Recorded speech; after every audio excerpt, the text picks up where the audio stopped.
शासकीय कामात अडथळा प्रकरणी ओगलेवाडीतील एकास 2 वर्ष कारावास 9,000 दंड।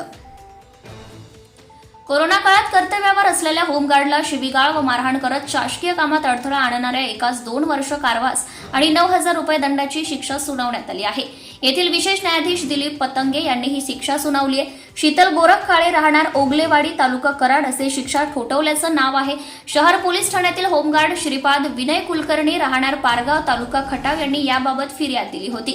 सरकारी वकिलांनी सांगितले की 19 मे 2020 रोजी कोरोना विषाणूचा संक्रमण तोडण्याच्या अनुषंगाने जिल्हाधिकारी यांचा मनाई आदेश होता। त्यावेळी होमगार्ड श्री कुलकर्णी हे कोल्हापूर नाक्यावर रस्त्यावर शासकीय काम करत होते। दुपारी 12च्या सुमारास शीतल काळे हा कोल्हापूर नाक्यावरील एका वाईन शॉपमध्ये बिना मास्क आला होता। तेव्हा कुलकर्णी यांनी त्याला तोंडात मास्क न लावल्याबद्दल विचारले असता त्याने चिडून शासकीय कामात अडथळा निर्माण केला। शिवीगाळ दमदाटी करत होमगार्ड यांच्या अंगावर असलेल्या शासकीय गणवेशावरील नेम प्लेट बॅच ओढून होमगार्डला मारहाण करून जखमी केले। तुम्हा पोलिसांना मी जिवंत सोडत नाही असे म्हणत दगड फेकून मारला।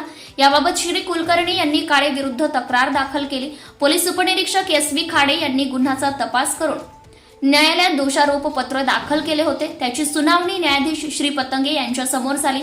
अतिरिक्त जिल्हा सरकारी वकील RD परमास यांनी सरकार पक्षातर्फे एकूण 9 साक्षीदार तपासले। तपासी अधिकारी आणि तक्रारदार यांच्या साक्षी महत्त्वाच्या धरून न्यायालयाने आरोपीस 2 वर्षाचा कारावास आणि 9,000 रुपये दंड अशी शिक्षा ठोठावली आहे। Subscribe now and press the bell icon. Never miss an update.